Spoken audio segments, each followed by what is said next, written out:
Okay. And you can see my screen?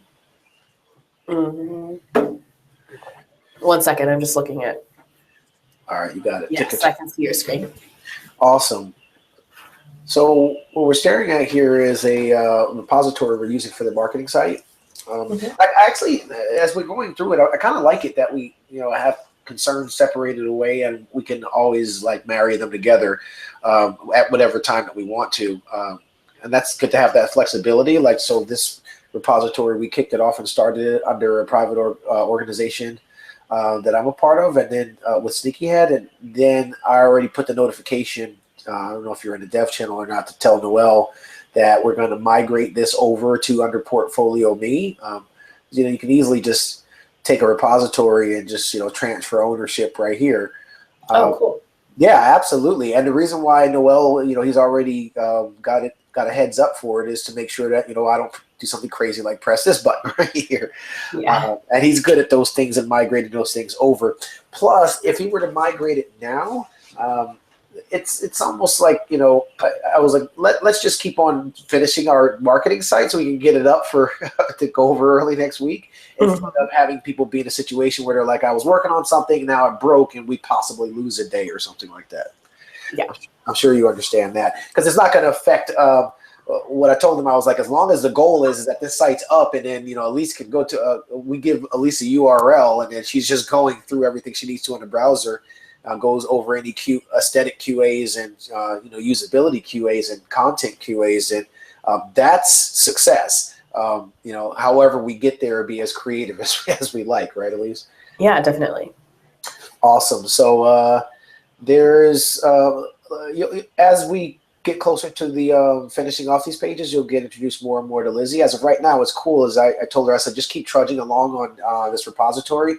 And right now we can just give feedback at checkpoints. So I mentioned to you that we'll figure out how long it takes us to get halfway through with the content. So what's really cool is that maybe we have better names here, and this is really just a thing of Lizzie moving faster than me getting Elise's notes to her as far as like naming things and such. And that's why this will be a good conversation for us to have this here. So I'm going to go, and then so I'll show you. We'll start off with do a little review. I don't want to call it code review because it's really more like mostly content, actually, including some like markup and stuff. Okay. And we'll do a review of that, and then we'll flip it over to your side, and then let's do the same thing we did from page 1 through 3 and do it from 4 through 6. And it'll probably be easier because we already know what we're doing now. Definitely. So this review, do you want me to give... Do I need to be like checking this with my content document, or is this kind of more of a general like that? Oh, no, not at all. See, if this was in our under Portfolio Me, you could, if Elise really wanted a security blanket, she'd go in here and right. I know that HTML, and the cool part is the stuff that we went over. So you see how it's more of a collaborative learning. So when you get down to there's the HR for sure, and there's the main element right there. So here's all of the information. The reason why I like this sort of display, so see here, Git's telling us we have this character. So in HTML, they typically want you to write the ampersand AMP semicolon, because this could wind up being a weird character or try to hook onto this and do something funky in the browser. So that's I'll definitely ping Lizzie on that one. But that's what, it's not going to kill any kittens with that in there. But that's if you wanted to really go above and beyond the call of the markup. It keeps you in a situation of the least amount of doubt for people with older browsers. Yeah. But what's now, and they're like already, like you notice in the HTML how there seems to be a little issue here. I'm sure you're familiar with. Are you familiar with the at link or the anchor link element? Right. So anyone that knows HTML knows that this looks like a hiccup right here. Yeah. So where that's coming from is, and I just really noticed that. So what I did was this is more to show you conventions too, and how we'll develop even on internal projects. I filed an issue, and the issue is there's an extra space between the A and the attribute list breaking the anchor link. The resolution is to remove the space character from that to that. Really, really simple. This is just me communicating with Lizzie pretty much in a asynchronous manner. Yeah. And so from this you see where the bug is. Mm-hmm. And if I know Lizzie, she'll have this completed before the end of the day, like within the next hour or two and such. So I'm working hand in hand with her on getting the markup and such taken care of. Like with that issue here, there was like a markup inconsistency, not with the HTML, but with the tool we're using called Jade. Have you ever heard of Jade before? No, I haven't. Right. So this is her fixing the issue. I posted a link to how we want to really rectify issues moving forward.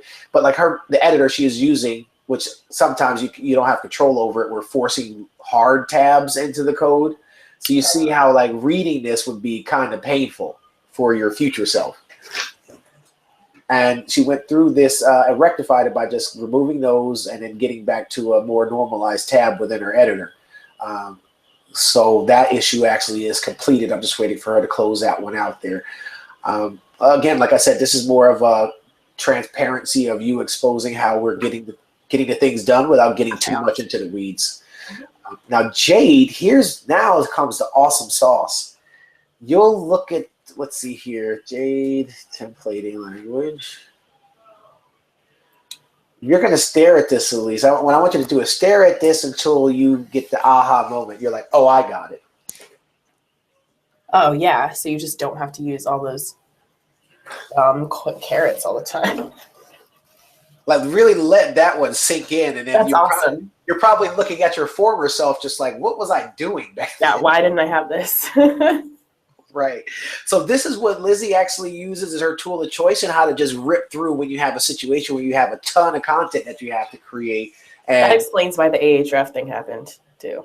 Absolutely. Now I understand. I was like, I don't understand why that's there, like in a parentheses. I know, right? Now you get it. So really it's just like you have your element and then you have your parenthesis and a comma separated list within, or correction, parenthesis, your attributes within a, this equals that sort of parenthesis structure. And of course, as you can assume, white space is important because that's how we get away from doing one of those closing things. So you just learned the 20% of Jade you need to know to actually write 80% of the Jade the HTML you'll ever write in your life. That's awesome. It's not to say that you'll even use it now or in the future or whatever, but you just really just put another tool. You just use another tool in your tool belt. That's what's really cool, So now I can bring you over to this, and you'll see how the end result of what we want is this. Of course, so we just throw this up on the server and we're spitting that out. It's not going to have any cute styles or anything, but that's okay because right now this iteration of these first 3 pages was to get all of the content laid out exactly how it is in a PDF document. Because we can always go back and insert a style element here and style up each one of the pages, which if you'll notice, we'll go right to the pull request here, CSS dependencies.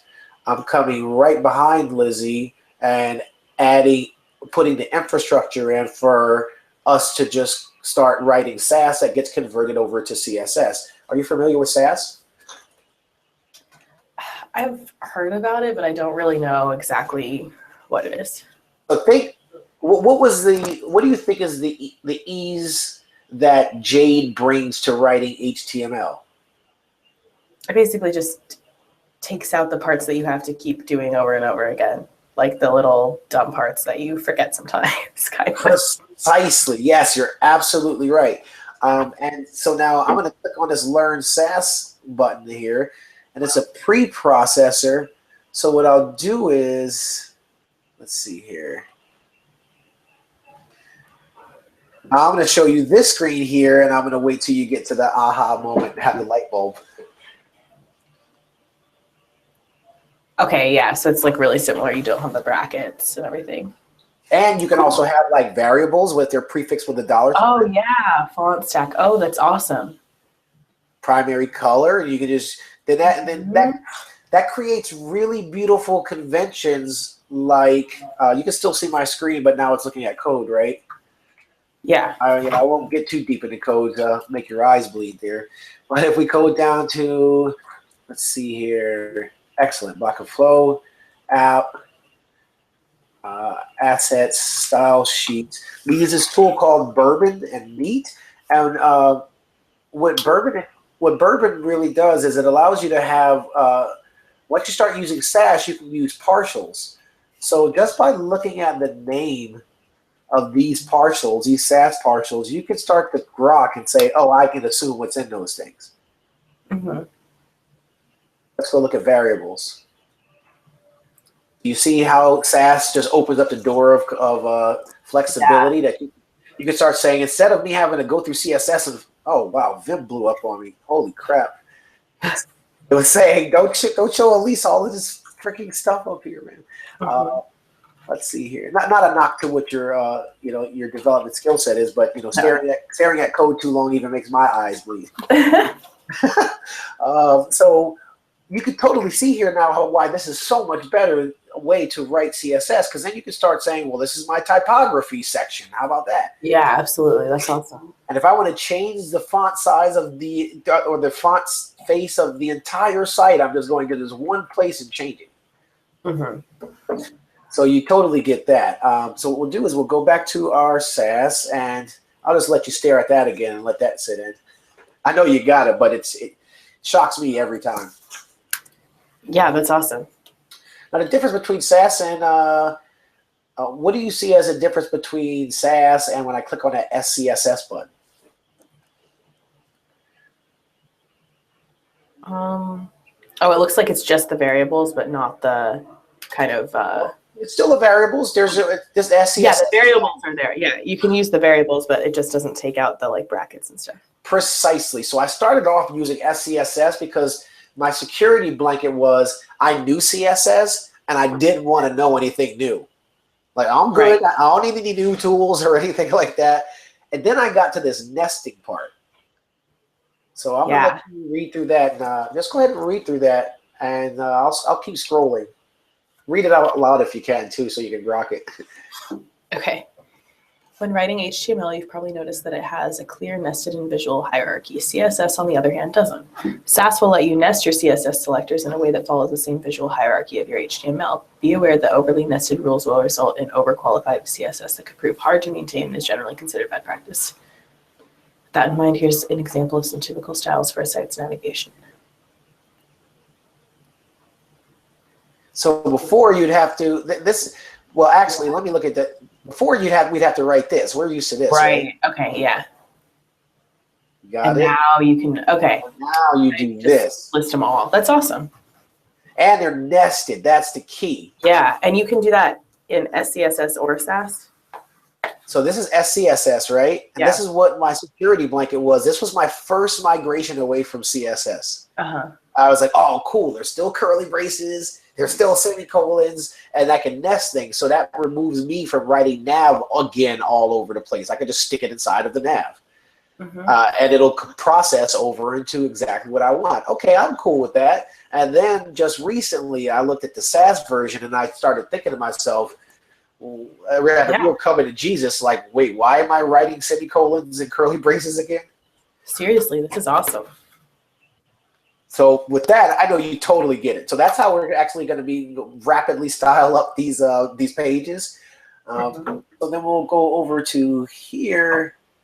And now the cool part about this is that you don't even have to look at the markup for two reasons.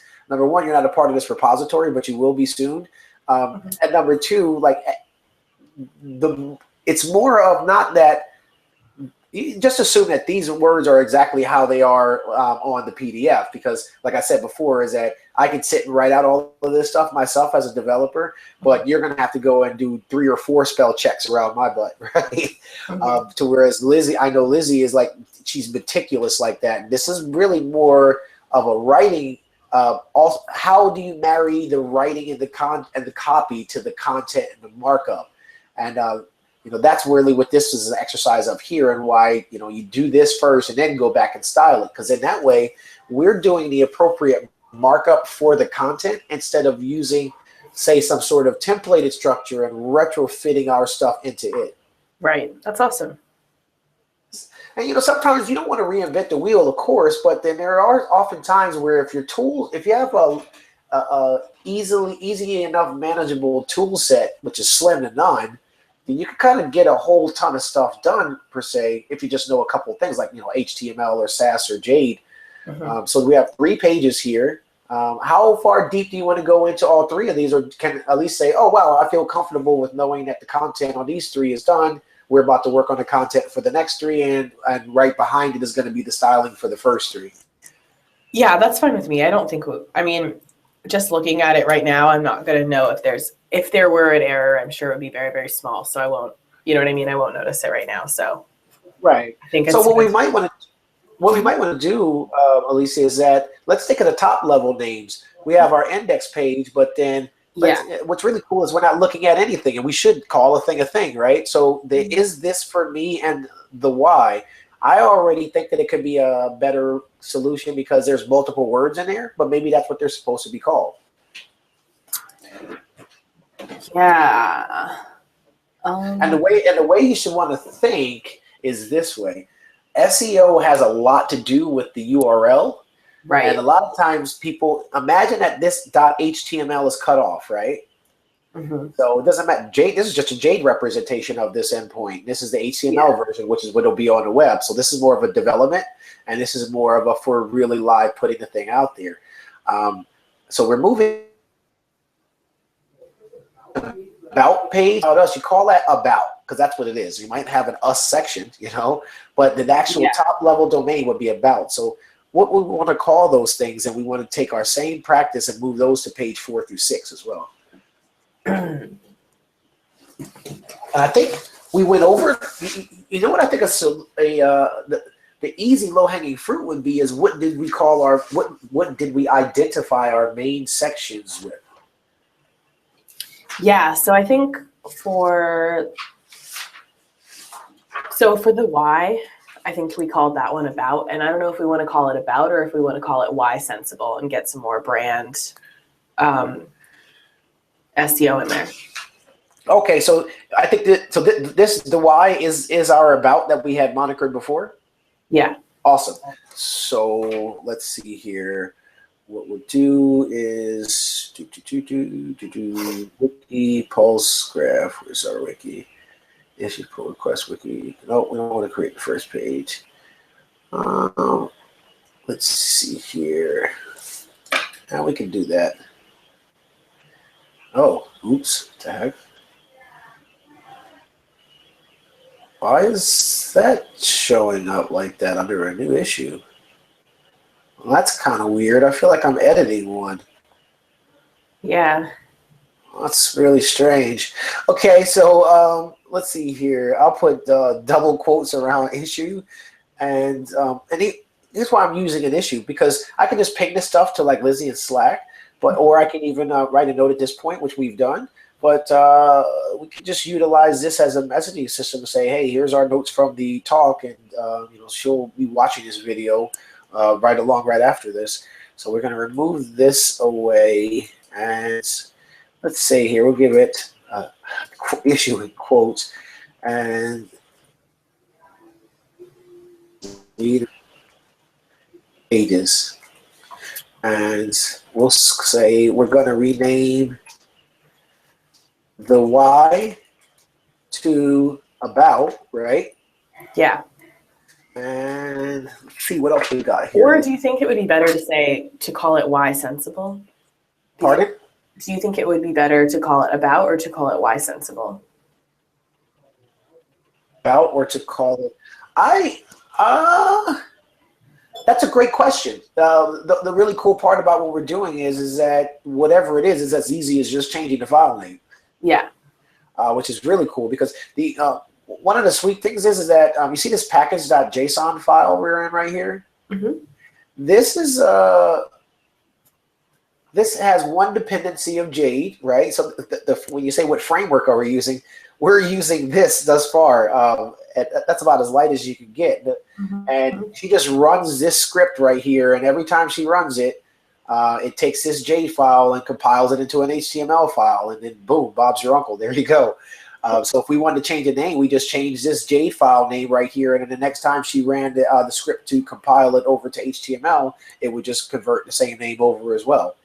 So we could possibly go with about for now because I think that's what we identified it as previously. Yeah.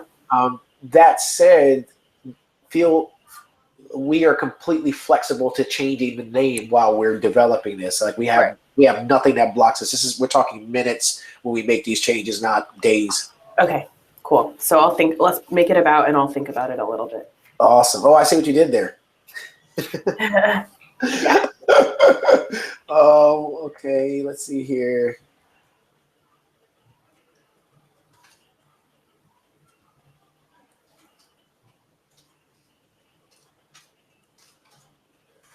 And also, what I'm going to put in here is a little caveat saying we should be identifying the main sections of each page with the same name as the HTML page. And the reason why is because that actually does give you, not very much, but does give us 1 or 2 extra horsepower in the ranking and SEO side of things. Oh, awesome. Okay, cool. The more you know, right? So there's the why, and then we have, is this for me? So I think we called that mindful investing.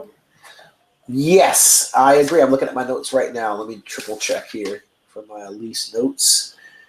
We called that mindful investing.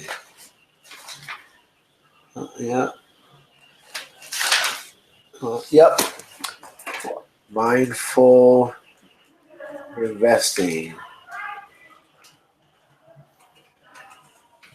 All right. So that's awesome because then that'll proliferate down and through to the markup. Because then what Lizzie will do is she'll take this to Y and go to the main. And what's cool is that, see, this is why I love when a plan works out, is that she had started working on this before you and I had the conversation, right? Cool. And she didn't make any assumptions with this, but she knew that there needed to be a main container. And she said, well, you'll just get back to me after you talk to Elise as far as what those identifiers are. Mm-hmm. So it's already laid out for her to just throw, oh, actually, why am I having you look at HTML? Elise don't look at HTML no more. This guy right here, okay. Then you can just add, whatever the in parenthesis ID equals not the Y, but what do we call this guy here? Mindful investing. Oh no, about correction. Yeah. And are we solid? I think we're solid on mindful investment, so I don't have to put this here. Yeah. Sweet. So that's my show and tell. And also that's the end of one of our Pomodoros. We got a few minutes left in it, but so what did we learn here? I'll let ladies first. Well, I learned about Jade and Sass, which is awesome. Yeah. What do you think about it? Pretty badass, huh? Yeah, seriously. I'm getting so many coding tips from you. Absolutely. Yeah, but not just coding tips. What I like to call them is ways that I can be more productive and be more lazy, and they just so happen to be code. It's true. Yep, lazy developers typically wind up being the best ones as long as they get things done. It's when they don't get things done is when stuff starts getting weird. Because then they come up with tools like, oh, I can automate this process. Why am I writing HTML? I can do half the work. Yeah, definitely. Great. So what I learned is that as long as you kind of be transparent and collaborative and let each person who's affecting a feature get a little out of their comfort zone and learn a little bit, then it can go a whole lot of a way when communicating with other people when they're distributed. Because, Lizzie's kind of just contracting and doing this. Her goal is, hey, this week just not crunching out this marketing page like nothing else, because that's got to go up for release. That's her main focus. Mm-hmm. But we have to be cautious of the cadence too, because we have to time things properly. Because when I was talking with her earlier, she had mentioned, where was it? What was it? What was it?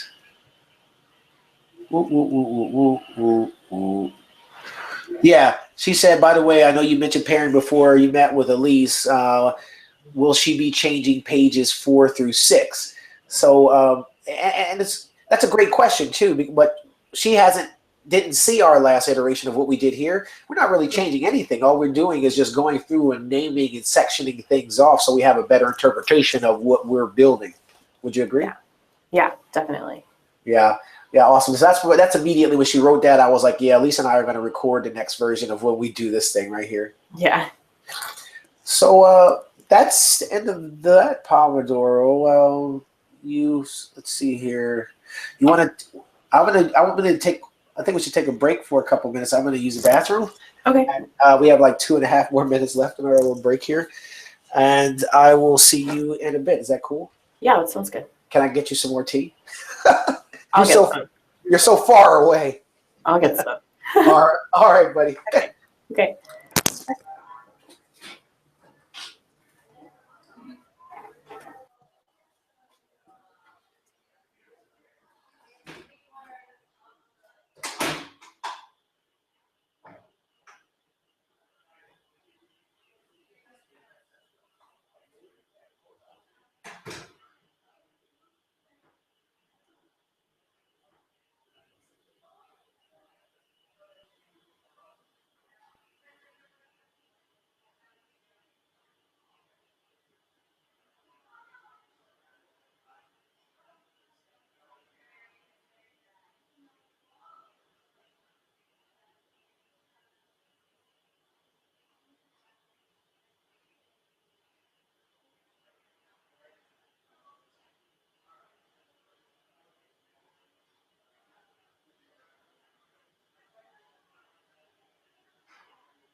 Yeah, we're getting the team. We're getting the team some computers on the low, real cheap. Yeah, Julia's hooking it up. We're taking all the computers from Theo. They're selling them to us. Yeah, no doubt. All right, man. I'll talk to you shortly. Awesome. Take care. Bye. Hello. Hey. Hey. Can you hear me? Yep. And we're back. The cool part about this is that Lizzie actually, the way she gets through work and even clocks her time, and she uses Pomodoros as well. Oh, So cool. she'll probably be stopping right at the same time. That would be a nice surprise for her in there. How do we feel about what we have done? Is this happy? Is this 1 star, excellent, 2 stars, incredible, 3 stars? I say 2 stars, excellent. Yeah. Yeah. Definitely. Awesome. And we went over what we learned, so that's cool. We're going to continue. Throw on another one. Now, take it away, Elise. We're going to go over the page 4 through 6. Okay. Sounds good.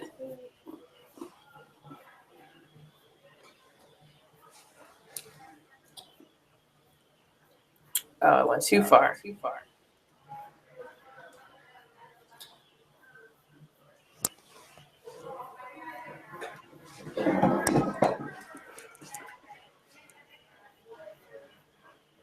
Okay, here we go.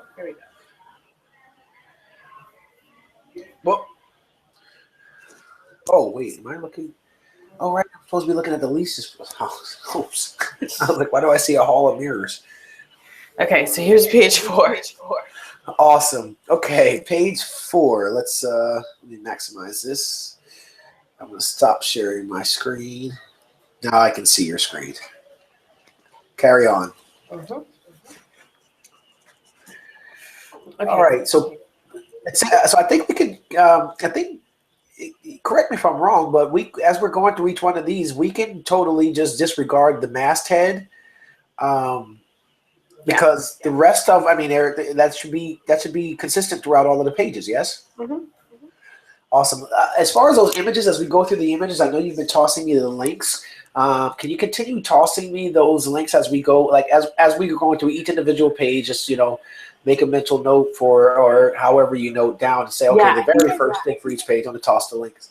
I think I sent you the link to the Google folder with all of that. Oh, the folder. Got it. I thought you were sending them to me one at a time. What you're just really hearing is I haven't looked at them yet because no worries. Yeah, but now that the styling is starting to start coming on board as well, that now is the time that I want to look at those things. I go out of my way to try not to distract myself because I get distracted very easily. So there's that. But by I'd say before the end of the day, as long as when you're saying, hey, Snugs, you're situated with the images, just making sure, then I'll tell you yes. Okay, cool. So then now we can say that for the header and the main image that we can just skip over that for each page. So we can start right with our main content, and then we can start playing name that main. Yeah, so I would call the main how it works. I know that's 3 words, but I want that to be the URL. Oh, you got it. So now this is a great question, actually. What we'll want to start thinking about is how do we want to slug that title? So what WordPress does is it has a slugging functionality that lets you choose all kinds of slugs. Do you want to do it camel cased, which is every word? It's all one word, but every word starts with a capital letter. Or do you want to do it all lowercase, which I think might be the most confusing to read? Do you want to do a snake case where you put underscores in between each word? It's not conventional that you see it that way. More so you see a slugged version where it's like hasherized. There's like a dash in between each word and everything's lowercase. That's something that we can do any of them. I kind of like the idea of having the uppercase. Oh, I see. So you like camel case. Yeah. Awesome. Yeah. Have you been familiar with the term before, camel case? No, it's called camel case? Yes, so I would say now's the time for Elise to look up camel case and snake case. If you don't mind bringing up a screen there. It makes sense to call it that. The snake case is a little awkward for me. I'm kind of getting it, I guess, but it's been taking me a couple years to try to grok it. Camel case. Oh, right. The camel case is all one word, but snake case is good. It kind of makes sense, I guess, because... But where's the snake, Elise? I keep trying to look for it. I don't see it. I don't know. I guess this. I don't know if if it's top down and the snake's like a sideways winder, or Yeah, maybe that's what it is.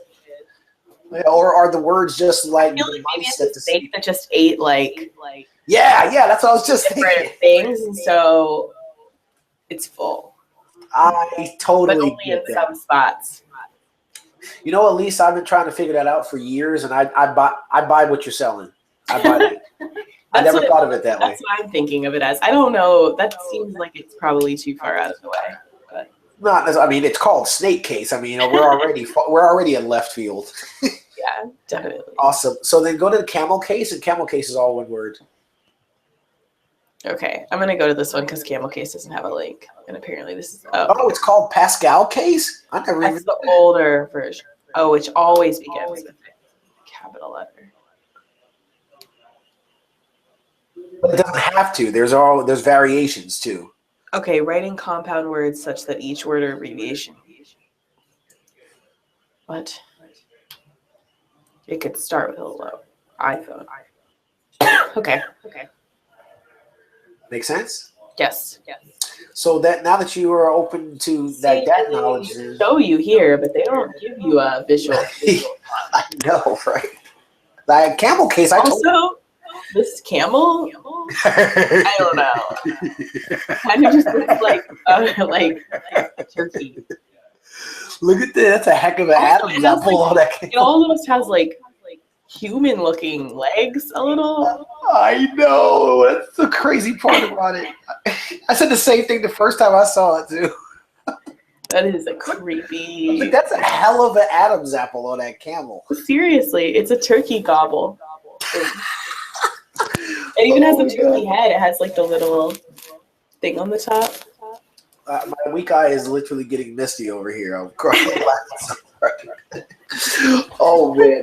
So that's something that you're going to want to think about too. Whereas, like, you know, we one iteration is to have like a default, just to like pick one out of a hat, and then if I know Elise, she's going to go and maybe spin a cycle and say, well, that's a great question. Which one is the best for like SEO and discovery? Yeah. Oh, yeah, Right. that's a good point too. I don't know. It's a very good point, because that's one area I think that you and I are going to collaborate very well, Elise, is that you bring a lot of SEO experience too, and I know the tricks of the trade from like the development side and how like code should be laid out and things like that, as of like more modern techniques that the search engines are using. Awesome. That's great. Yeah, I'll have to put you up. I'll have to put you up on a canonical URL. Well, I'll even let Philip let you know about that when we were going through some markup. And he was looking at all of the tags, and he was saying, "Oh yeah, I can see like a CMS like WordPress installs these tags. There's this notion of a canonical URL where, say, you have a camel case, you can see it up at the top, and the URL for Wikipedia here, it's a camel case. That what if you want to do a lowercase c or all lowercase c's? Is that the same resource, or technically speaking, search engines would recognize that as two distinct resources? So in the backend web server, you might say, okay, well, I'm going to do case independence. As long as they spell it right, then we're going to show them this page. With six in one hand, half a dozen in the other. But then that's recognized and indexed as two separate pages. So what you do is you have this canonical URL, this new tag that was put into Markup maybe about 3 years ago. And then no matter who's indexing this page and all of the different variations, it's going to respect that that's the one that shows up in search results. Yeah, that's awesome. Right. So that's one thing we put in ourselves because a little bit because I used to use Moz. Oh yes. They do like a really good job of telling you all of the little architecture errors or something that you need to fix, and that was one that I noticed. That's really cool. Yeah, exactly, and it's good to have those tools along that can help us as well too. So think about that, and that the reason why this came up is because we've gone past one word for the naming of this page, and that's why we brought it up. And it's a good point to really go and see what we want too. So we don't have to really think about it again, and this creates conventions moving forward and best practices that we do at Censible. Yeah, definitely. So you want to go back to your page, possibly? Yes. Cool. Awesome. So we have a how does it work? That's what we're going to call that, right? How it works. How it works. I know you hear that, Lizzie. And then it seems to me, are these definition lists here? Like, remember, the semantic is it has a title and then it has a definition underneath it, and it's a list. That's the only 3 requirements for a definition list. Pretty much that. You know, they're not exactly definitions in the like normal sense of that word, but yeah. Right, like dictionary sense of the word. Yeah. Yes. Usually, I think this is more. It's one of those things where it can be used for a dictionary, but it's more so I need a list, and each item in a list has to have associated content with it. Then yeah, this is a list. This is a definition list. Awesome. Or even could be an article, Lizzie. You might want to kick that around because these could technically be articles within the page. We'll have to see which one's the more proper semantic markup for it. But I think we have a clear idea there, and it looks like we have a horizontal rule, another one of those guys, right? Mm-hmm. Then we have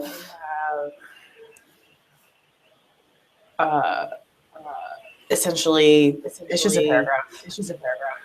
Right. So this is so what would you call this section here? Because remember, there's a horizontal rule, and usually horizontal rules separate sections and things like that. Right. Okay. Well, do I need a name for this section? I think this is good as far as in the main, because I think what we can satisfy with is a header for the how it works, and then a list or articles for that. Oh, right. I see. Need a section for this section. Okay. I see what you're saying. I just didn't understand. Right. But I think you're saying from the architecture point of view, you don't need to have a thing that's containing those two.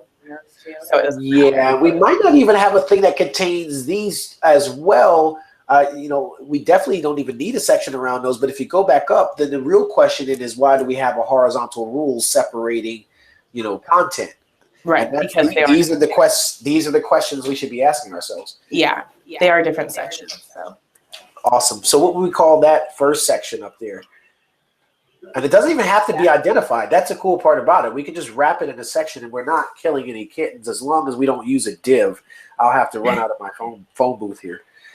We can call it steps. Slam dunk. You hear that, Lizzie? So that's the step section. And then this area down here, what is it called? And is it 2 distinct sections, which I'm probably a fan of? Or is this contained in one larger section? Well, I think it is contained in one larger section because we have another horizontal rule. It's kind of one topic, and this is more of a kind of a call out area. Uh-huh. So weird. I didn't notice this content error before. This is not supposed to work. I would take. You don't have to do that right now. Anything, but I'll fix it.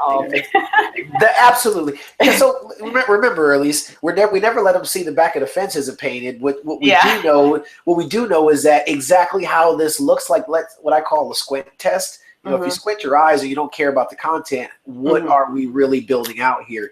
So that paragraph, is that going to change? It should be able to change, right, Elise? Yeah. But the styling of it should be suffice that we know that's a header and that's definitely a paragraph, what we're staring at. Oh, it has a link inside of it somewhere too. But, who cares what that says? That's just how we have to lay it out. Right. I would call this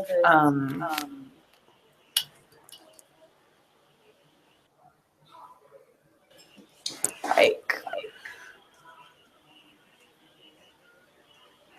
portfolio process, or I don't know. It's not really. Well, relative to this page, isn't the portfolio the Zen type? Okay.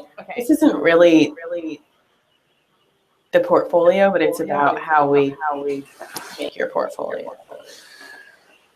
Oh, actually, no. Call this corporate values. Corporate values. So that means this area, I would assume that this area, including the icons and all of that, is inclusive. It's everything all the way to the next HR, right? Yeah. Got it. So that section is called corporate values. Yes. And 5 major categories used. So what's this mini area that's inside of here? And it's funny because you'd want to call it a section, But I'm one of those fans of, when you get more than 2 levels deep in a hierarchy, you're probably too far. So instead of calling it a section, like, what really is this right here? It seems to be like there's a header in it, maybe not a header, because of that colon at the end of it. Since there's a colon there, that typically informed me from traditional writing that a list is about to happen. Yeah. So those items that are down there, are they navigatable, or are these just for visual presentation? They're just for show. Awesome. So it seems like, let's see here. If this was regular content, I would say this is a list for sure. This is an identifiable list because each list item has a different icon for it. Or thumbnail if you want to. It doesn't matter the size, but I guess at this size you'd call it a thumbnail even. And all that text is just list item text. So what is this list right here? Oh, well, values. Yeah. This is the corporate values. Right. So we have corporate values, and so let's just the actual values right here. What's really cool is I was going to say we could classify them, put a class of values on them, but we don't have to because we have it contained, identified. We can say in CSS, whatever's in corporate, something identified as corporate values, the list that's in that thing is going to look like this, and separated horizontally. I tell you what we do need to identify is we need to identify each list item as a thing if we want to give it a background image. Otherwise, it would be a bona fide image within the markup, like an IMG tag. And I'm not a fan of that, and I'll tell you why. Because icons should never be used as image, because that's considered content within markup, which would affect SEO, right? We want to then, because every image that or picture that we throw on a page, we want to put a title in it, and all attribute in it, all of that stuff, because those are extra horsepower towards SEO. So then it feels to me more like this is a list, but each list item has an identity, an identifier. Yeah. And if it does have an identifier, why don't you do an iteration of naming those 5 things right there, if you don't mind? Okay, let's call it environment. Environment, okay. Social. Perfect.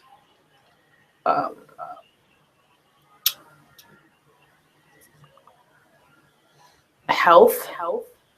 Oh, you threw me in for a curveball on that one. Okay. I know. I can dig it. Labor. Okay. And governance. And governance. And so we have environment, social, health, labor, and governance. Yep.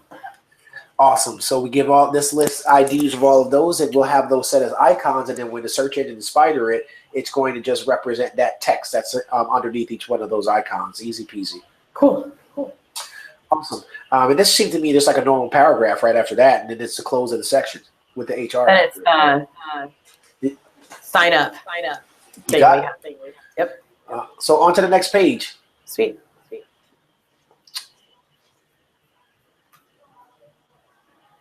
Oh boy. Wait, actually, can you scroll up a little bit back to let me see the mobile version of that.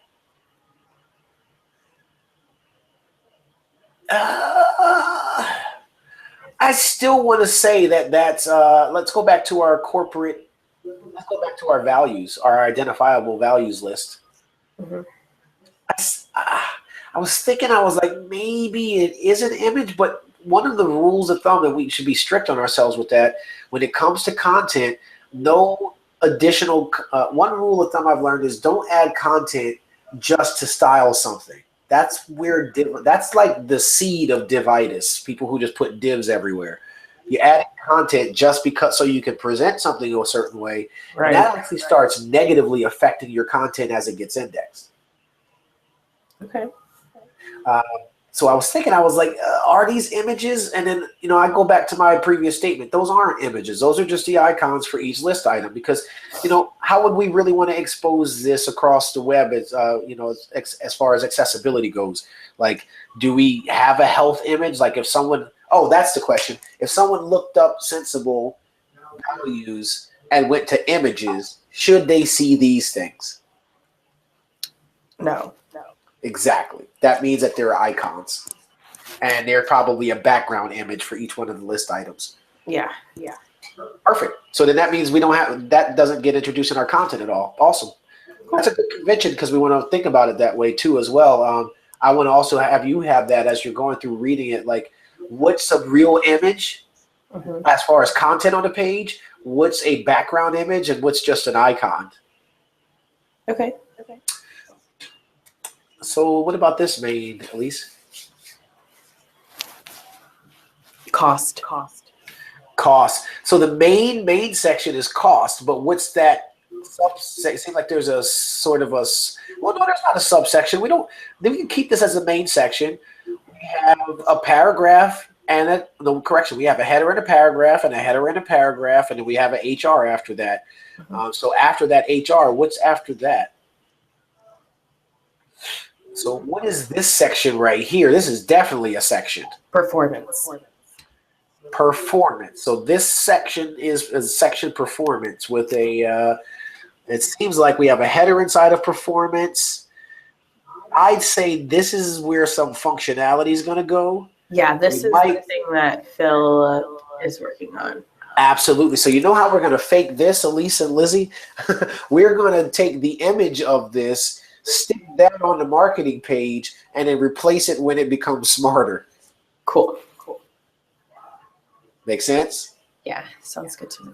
Yeah, because then that unblocks us from getting the marketing page up and saying, oh, hey, guys, you guys done with this cool little slider thing you guys are working on and such, and really allows the content to be developed asynchronously and in parallel with whatever features that Philip and Brian are going over. Cool. Yeah, because Philip and I are supposed to pair on this thing right here, but that shouldn't stop Lizzie from getting the markup out, you know? Yeah, definitely. Yeah. So what we can do, though, is that section, what do we call that thing right there again? The whole section? No, not the whole. Well, tell me the whole section and in that box. The whole section is performance. Huh? I would call. I mean, you could just call it. I guess we don't really want to just call it art or something. Right. Yeah. Exactly. That's it. And it's see. Whatever you just had in your head right there is what I always say to people. Don't call it a user. When you say the word user, you don't know who you're talking about. Yeah.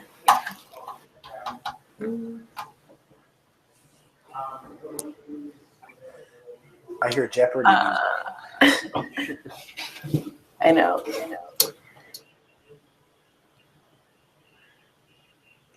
I guess we could call it like Censible earnings or something. Right.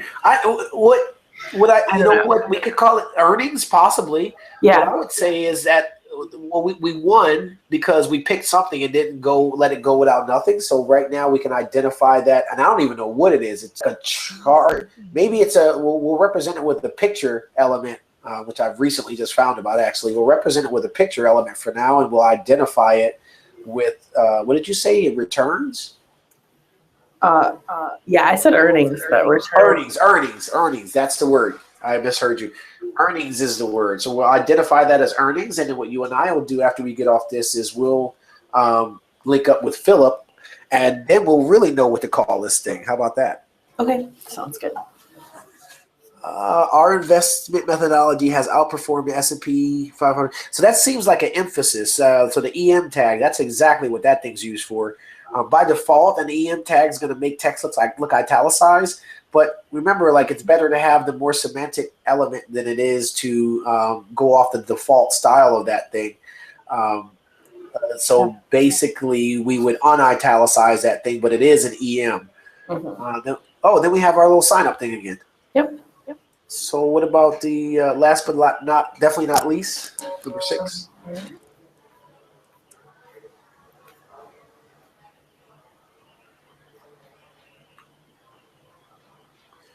Facts. Yep.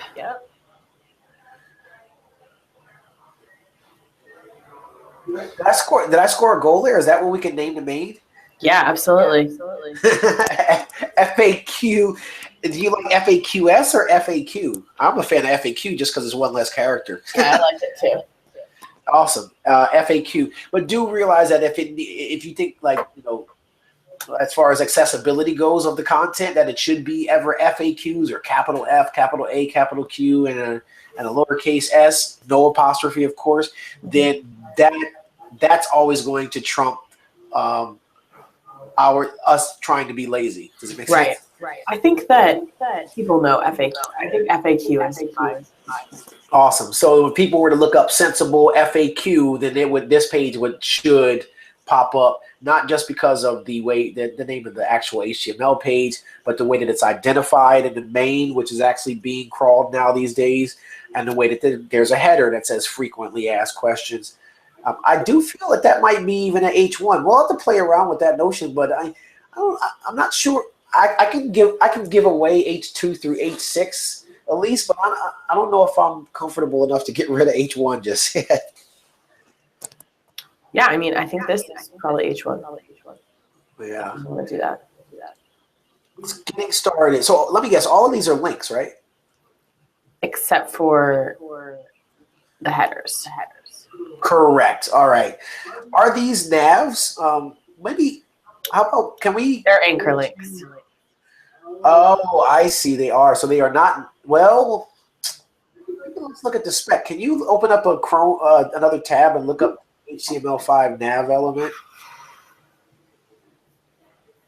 I can totally get it for navigation throughout different pages on the site, but nav can also mean jumping to different fragments of the page as well. So we'll have to see if maybe that's the right container. The nav tag defines a set of navigation links.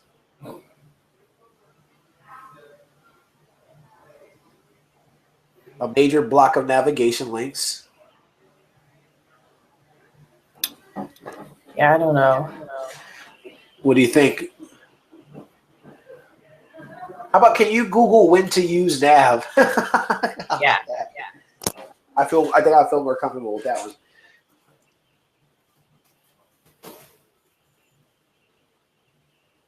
Semantic navigation. I'll trust that. Hey, HTML5 doctor. I always trust what they say. Mm-hmm.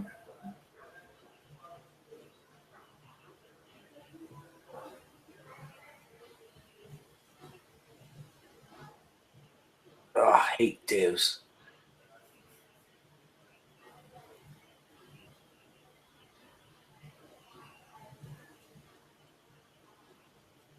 The specification is that's the source of truth. Mm-hmm.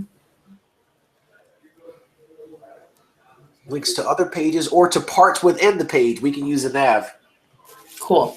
That's the HTML5 spec right there. Would you agree that we'd be abiding by the spec from what they're saying? Yeah. Sweet. So that's a nav with a header in it then. Yes. And then a whole list of links. Mm-hmm. Easy peasy. And we probably identify them so we can do things like shift them to one side of the page and the other and stuff like that. What's your order of content? If this wasn't styled, would investment strategy come after getting started, or would how Censible works come after getting started? Does it read left to right or top to bottom and then left to right? Left to right. Getting started, how Censible works, investment strategy, legal and security. Got it. Understood. Okay. So then after that, what else do we have after that, Elise? Our sign in, right? We got a sign up. Uh-huh. And then we got a horizontal rule. Mm-hmm.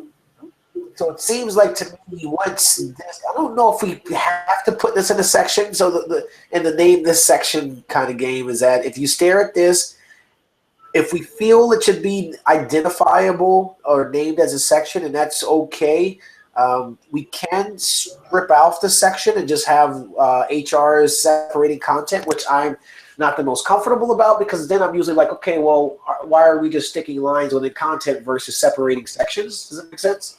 Yeah. If you want to make, we don't want to ever overthink it, though. That's the key. Right. Well, they definitely are, separate sections. We broke them up into kind of sections of questions that go together. So I would use these names if you ID them. All right. So getting started or start, because we want to keep in mind that stuff is important. I'll tell you why. Because if you have, imagine somebody tried to question me once. They were like, "Oh, we need to be pedantic about IDs," and I'm like, "But you do, because just think about this: when you do an ID on an element, you do use the pound sign, the hashtag, and give it an ID to link to that element." Like to jump down, and because it's an anchor, to your point, any ID on the page is an anchor. You could put the hashtag and then that ID in the URL, and that actually can get indexed. Or well, it's not part of HTTP. I don't know if it can get indexed, but people who can then get it bookmark it more semantically and share things more semantically. So I'm a huge fan of the ID of the HTML element. You should be pedantic about it because it can be exposed in the URL space. Right. Well, I mean, I think if it is going to be exposed, I would almost more push for it being the full name of these sections. You got it. And then are we a fan? Have we determined if we're snake casers or we're hyphenated? We definitely wouldn't use camel case when we're identifying in markup. It would probably be more of a dasherized or I don't see camel or snake case too much. I see more hasherized when it comes to identifiers. Yeah, I'd rather do the hyphen. Yeah. That's more of akin to a CSS ID. So however is the convention with CSS, which is typically dashes between words, that's the spec for the ID for the element. Okay. Awesome. So getting started, HR, and we have how Censible works. Mm-hmm. That's fair. Okay. Wait a minute. Let's go back up. There seems to be a whole bunch of different types of little things inside of here. There's, yeah. Let's see how that breaks down. It looks like we got a little complexity here. Yeah. These are all just the normal questions. Oh wait, are you gonna do names for all of these? No, because here's why. Think about it. We know CSS. You definitely do, Elise. There's nothing that's unique or distinct about any of those things, so we want to cascade all of the styles in this area. Oh, right. I just meant for the anchor links. Oh, right. So the way that works is we put IDs. Right. Yes, we would have to identify each one of these guys to be able to jump down to it. Yeah. So that's here's what we'll do first. What we'll do is we will put all of the links on the page, right? And around the time, and I know Lizzie, you got your ears open. Scroll up to the facts section, the main one with the links, almost like our table of contents, if you will. Mm-hmm. Let's get the content, the links, all of that stuff with the words. I'd rather it be less spelling errors as opposed to what our names of our IDs are, at least for the first iteration. Yeah. Technically speaking, each one of these links should link to the current page. It's just going to link to like Anchor, right? Yeah. So the best thing to do is to have all of these literally have the link within inside of them. That means actually put the link inside of them, but put a hashtag at the end of the link. And then you and I, at least, actually can do an iteration, and maybe we can submit a pull request as far as going through and doing an iteration of naming these links. Okay, that sounds good. And that naming, because then you definitely need to have your fingers into that for sure. Yeah. I recommend it even, and I know you do. And then we can have it all laid out. That we just have to say, okay, this is the question. Here's the ID we want to use, and let's go down and give that link an ID. Rinse and repeat for every single question that's on here. Could probably get it done in like a Pomodoro or two. Cool. Sounds good to me. So I think that takes care of the facts as well. Oh, I get it. There's a horizontal rule for each section. Yeah. Got it. So why aren't the headers clickable? They could be. Because we're gonna have to identify these sections. They could be clickable. I guess I was just thinking that seems like a lot of like why kind of. Well, I'm just throwing it in here because I will say this. It seems to me like we got about 30, 40 links that we have to do. Yeah. Doing 34 to 44, it really doesn't make a difference, right? Yeah. I mean, we could do that. Yeah, but we can do everything, but at least you're the one that, holds the magic scepter at the end of the day when it comes to the content to say, should we do it? Can we do it is always going to be yes. Yeah. right? Remember, like I said, push back, I don't bite for sure. Because that just means less work for us. But I am a fan of like exposing as much content as possible out on the web. Right. I mean, I guess someone might want to click on the header and see the whole section, but you can also just see the whole section by clicking on one of the questions that are already there. Oh, that's not. I'd say that's not true. Why don't you go down to the question that says, "What kind of returns can I expect?" Which would be the last question of the investment. Okay, you're right. The last question. But you could scroll up. Oh, now that's a good feature, Elise. Why don't we have a top of page at the end of every section? That's one thing I've been doing for like the past 8 years. Yeah, we need to have that. We got to have that, homegirl. We really have to have that. Yeah. So what that means is, well, how would it work? This is a fairly long page. So at minimum, I'd say we do a top of page for each section, but at maximum, there should always be a top of page visible while someone's going through the page. That's the caveat. Yes. Also, we have kind of some lists in here. Oh, yeah? Yes, we do. So we'll go through that in a second. Absolutely. But yeah, I agree. That sounds good to me.